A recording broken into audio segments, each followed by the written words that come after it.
So good morning friends, welcome to my channel Edward wings. And आज की इस video में हम लेटरल एंट्री स्कीम्स के बारे में पढ़ेंगे जो कि यूपीएससी में जो है प्रावधान है।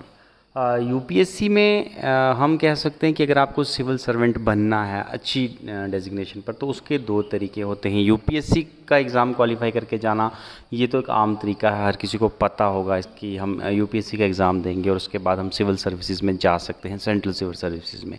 लेकिन यूपीएससी का एग्ज़ाम क्वालिफाई किए बिना, या यूपीएससी का एग्ज़ाम जो हम कह सकते हैं जो सिविल सर्विसेज का एग्ज़ाम होता है, उसको क्वालिफाई किए बिना भी जो है आप सिविल सर्विसेज में, सेंट्रल सिविल सर्विसेज में जा सकते हैं, और वो तरीका होता है लेटरल एंट्री के थ्रू। तो क्या है लेटरल एंट्रीज़ एंड कौन कौन सी महान शख्सियत हैं जो कि लेटरल एंट्री के थ्रू जो हैं सिविल सर्विसेज में ऐड हुई हैं, और उनके बारे में हम पढ़ेंगे। लेटरल एंट्रीज़ जो हैं,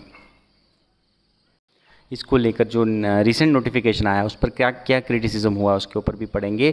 और उसके बाद लेटरल एंट्रीज के थ्रू जो सिविल सर्वेंट आते हैं उसमें क्या फ़ायदे रहते हैं, क्या क्या नुकसान रहते हैं, उन सब के बारे में पढ़ेंगे। स्टार्ट करते हैं वीडियो। सबसे पहले सिविल सर्विस, देखिए जैसा कि मैंने बताया आपको, एक तो है कि यूपीएससी के एग्ज़ाम के थ्रू अगर आपको सिविल सर्वेंट बनना है, आपको आईएएस, आईपीएस या आईएफएस ऑफिसर बनना है, तो आप यूपीएससी का एग्ज़ाम दीजिए, जो कि एक रेगुलर वे में चलता रहता है, सालों साल इसके पेपर होते हैं। सबसे पहला जो है बेस्ट तरीका ये है। और इसके थ्रू जो पीपल जो हैं, वो जो एस्पायरेंट जो हैं, जो सिलेक्ट होते हैं और यूपीएससी सर्विस में आते हैं, उन्हें हम जर्नलिस्ट कहते हैं, क्योंकि वो सब चीज़ों के बारे में थोड़ा थोड़ा जानते होते हैं।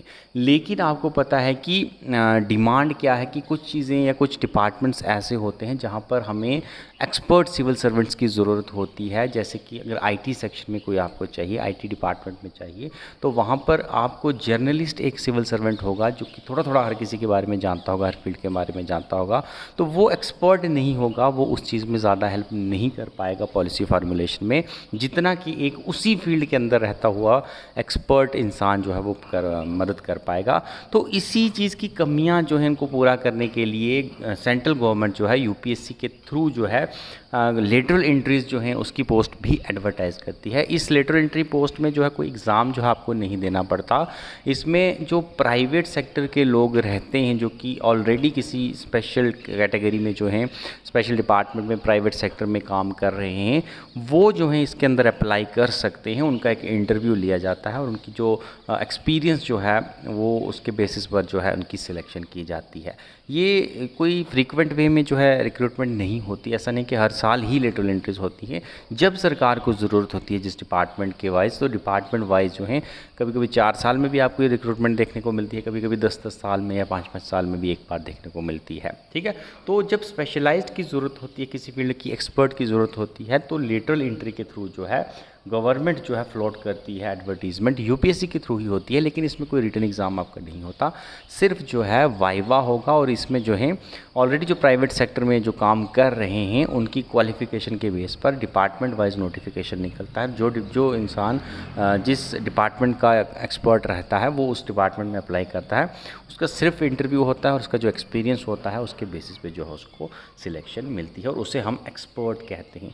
और दूसरा फ़र्क क्या रहता है कि जो यूपीएससी के एग्ज़ाम के थ्रू जाते हैं, ये आपको पता है कि 60 ईयर तक जो हैं ये अपनी सर्विसेज जो हैं वो देश को देते रहते हैं। लेकिन जो लेटरल एंट्री के थ्रू जाते हैं उनका टेन्योर जो है वो ज़्यादा नहीं रहता। ये ज़्यादा से ज़्यादा 3 साल का इनका टेन्योर रहता है, और ये एवरेज जो है 3 साल का रहता है। ज़्यादा से ज़्यादा जो है ये 5 साल तक इसको एक्सटेंड किया जाता है। उसके बाद जो है इनको फिर से जो है बाहर निकाल दिया जाता है। ओके,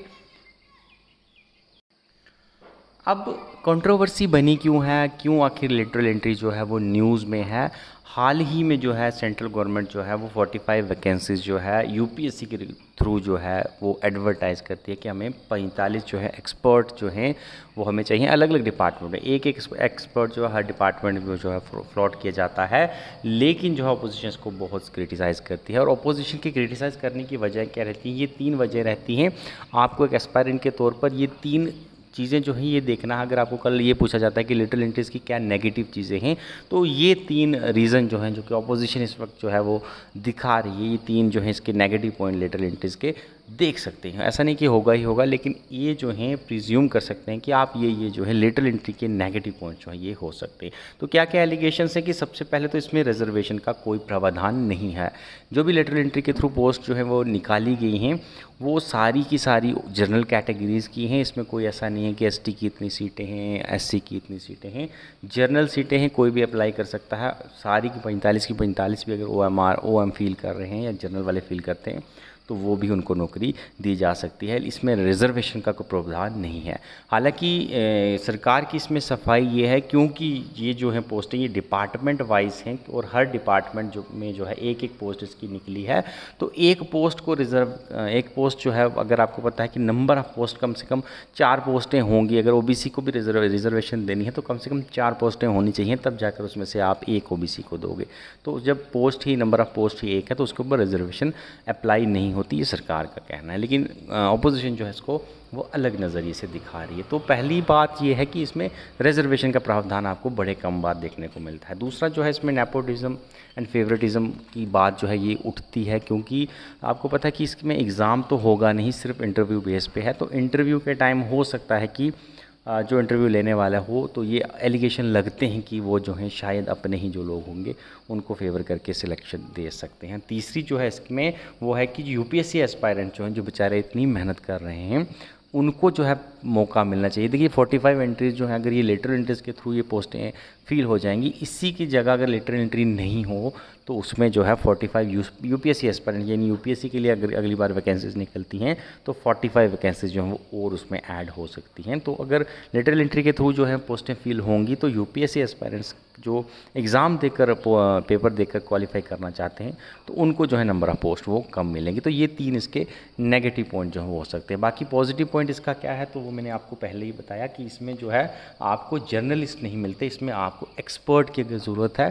कोई एक्सपर्ट होगा, जैसे आर्टिफिशियल इंटेलिजेंस की अगर हम बात करें, आईटी सेक्टर में कोई आर्टिफिशियल इंटेलिजेंस को लेकर जो है आपको पॉलिसी बनानी है, तो उसमें अगर आप जर्नलिस्ट सिविल सर्वेंट वहाँ होगा तो वो उतना ज़्यादा जानकारी एआई के बारे में उसको नहीं होगी, क्योंकि थोड़ी थोड़ी जानकारी हालांकि उसको सब बारे में होगी, लेकिन एआई के बारे में उसको कोई स्पेशल जो है ऐसी एक्सपर्टीज़ नहीं होगी। तो वहाँ पर अगर लेटरल एंट्री के थ्रू कोई ऑफिसर आया होगा, एआई का एक्सपर्ट स्पेशली उसमें होगा, तो वो बहुत ज़्यादा अच्छी तरीके से जो है पॉलिसी फार्मूलेट कर सकता है, आगे जो है उनको डायरेक्शन अच्छी तरीके से दे सकता है। तो ये इसका पॉजिटिव पॉइंट रहता है कि इसमें आपको जर्नलिस्ट नहीं मिलता, एक्सपर्ट जो है आपको डिपार्टमेंट के थ्रू आएगा, जिसकी वजह से पॉलिसी फार्मूलेशन जो है वो और ज़्यादा बेटर तरीके से की जा सकती है। तो नेगेटिव और पॉजिटिव दोनों हमने इसके देखे। एंड इसके अंदर भी जो है यही बताया गया है कि क्या क्या है। तो लेटरल एंट्री की प्रोसेस जो है अगर हम कागज़ों पर देखें, लेटरल एंट्री के नाम से अगर हम देखें तो ये प्रोसेस 2004 से 2009 के बीच जो है स्टार्ट हो जाती है। तो आज अगर कांग्रेस जो अपोजिशन कर रही है रूलिंग पार्टी के अगेंस्ट, तो ये भी देखना चाहिए कि ये ऐसा नहीं है कि ये रूलिंग पार्टी जो मौजूदा रूलिंग पार्टी है उसी के वक्त ये लेटरल एंट्री स्टार्ट हुई। इवन जो है लेटरल एंट्री का नाम लेकर तो 2004 का 4 और से 9 के बीच का पीरियड माना जाता है, लेकिन अगर आप किसी और नाम से देखें तो ये लगभग आज़ादी के बाद 1947 से ही जो है, जैसे ही अंग्रेज़, आपको पता है पहले सिविल सर्विसेज में ज़्यादा अंग्रेज़ रहते, तो जैसे ही देश का बंटवारा हुआ और अंग्रेज़ जो है छोड़कर भारत के, तो सिविल सर्वेंट जो थे, जितने भी अंग्रेज़ी सिविल सर्वेंट थे वो भी भारत को छोड़कर चले गए। तो एकदम से क्राइसिस आ गया था। तो उस टाइम भी बहुत अलग अलग नाम से या अलग अलग एडवर्टीज़मेंट के थ्रू जो है वो सरकार ने उस टाइम की सरकार ने भी बहुत सारी रिक्रूटमेंट जो है वो इसी तरीके से की थी, जब डायरेक्टली नोटिफिकेशन फ्रॉड करके इंटरव्यू के बेसिस पर या एक्सपर्ट्स के बेस पे, एक्सपीरियंस के बेस पर जो है उनको सिलेक्शन की गई थी सिविल सर्विसेज में। तो ऐसा नहीं कि लेटरल एंट्री की कोई नई स्कीम है, हाँ आज उसको नया नाम ज़रूर दे दिया गया है, लेकिन जो तरीका देखा जाए तो ये तरीका जो है लेटरल एंट्री का ये आज़ादी के बाद से ही जो है वो आजमाया जा रहा है। और उसके बाद सेकंड एडमिनिस्ट्रेटिव रिफॉर्म कमीशन जो था 2005 में, उन्होंने भी रिकमेंडेशन दी थी कि लेटरल एंट्री के थ्रू कुछ एक्सपर्ट जो हैं वो डिपार्टमेंट में आने चाहिए ताकि पॉलिसी फार्मूलेशन जो है वो की जा सके। तो lateral entry refer to the process of appointing individual from outside the government directly to mid level और सीनियर लेवल। और एक चीज़ ये भी है कि जो सिविल सर्विसेज के थ्रू आते हैं, जो पेपर देकर आते हैं, आपको पता है कि सबसे पहले जो सबसे छोटी पोस्ट जो होगी तो उसमें जो है वो एसडीएम जो है वो ज्वाइन करते हैं, यानी सबसे छोटी पोस्ट जो कि एसडीएम होगी। लेकिन जो लेटरल एंट्री के थ्रू आते हैं वो छोटी पोस्ट पर नहीं लगते, वो डेप्यूटी सेक्रेटरी लेवल पर या सेक्रेटरी लेवल पर, इन लेवल की पोस्ट पर जो है डायरेक्टली अपॉइंट होते हैं, ताकि और मतलब हायर लेवल पर वो अपॉइंट हों और वहाँ से जो भी पॉलिसी फार्मूलेशन है वो नीचे तक जो है ग्रास रूट लेवल तक पहुँच सके। अब एसडीएम लेवल पर आप लेटरल एंट्री से अपॉइंट करोगे तो एक एसडीएम जो है वो छोटी सी उसकी ज्यूरिसडिक्शन रहती है, तो इतना बड़ा इफेक्ट वो नहीं डाल सकता जितना कि एक सेक्रेटरी या डेप्यूटी सेक्रेटरी डाल सकता है। तो ये भी एक डिफरेंस देख सकते हैं कि लेटरल एंट्री के थ्रू जो ऑफिसर अपॉइंट होते हैं वो हायर ग्रेड पर होते हैं, सेक्रेटरी या डेप्यूटी सेक्रेटरी लेवल के, और जो यूपीएससी एग्ज़ाम देकर आते हैं वो जो है एसडीएम लेवल से शुरुआत करते हैं। उसके बाद जो है 3 साल का इसका टेन्योर रहता है, मैक्सिमम 5 साल तक जो आप इसको कर सकते हैं, ठीक है।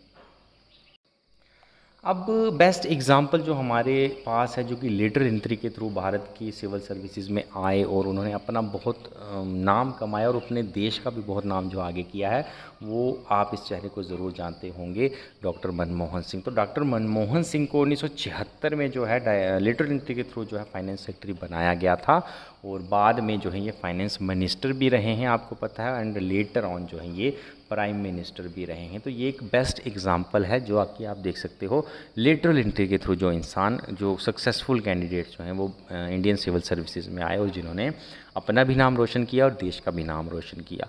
एंड मनमोहन सिंह के अलावा भी बहुत सारे एग्जांपल्स हैं, वो भी हम डिस्कस करेंगे। लेकिन उसके बाद जो कंट्रोवर्सी बनी है, उस कंट्रोवर्सी के बाद जो है यूपीएससी ने जो है ये नोटिफिकेशन फ़िलहाल जो है इसको कैंसिल कर दिया है, क्योंकि काफ़ी प्रेशर हुआ था। काफ़ी प्रेशर आने के बाद जो है इस रिक्रूटमेंट को फ़िलहाल जो है पोस्टपोन कर दिया गया है। तो हमने प्रोज भी देखे हैं, हमने कॉन्सिक्वेंस भी देखे हैं, इसके क्या फ़ायदे हैं, क्या नुकसान हैं। आप अपनी विचारधारा भी ज़रूर रखिएगा। लेटरल एंट्री के थ्रू जो रिक्रूटमेंट्स हो रही हैं, क्या वो सही हैं, क्या ऐसा होना चाहिए या नहीं। अगर है, कोई कहता है कि ये चीज़ सही है, तो जस्टिफाई ज़रूर कीजिएगा अपने रीज़न को क्यों सही है। और जो नहीं मानते कि लेटरल एंट्री स्कीम अच्छी नहीं है, सिविल सर्विसेज के एग्ज़ाम के थ्रू ही रिक्वायर रिक्रूटमेंट प्रॉपर होनी चाहिए, वो भी आपने जो है शेयर्स कर सकते हैं। Thank you, have a nice day.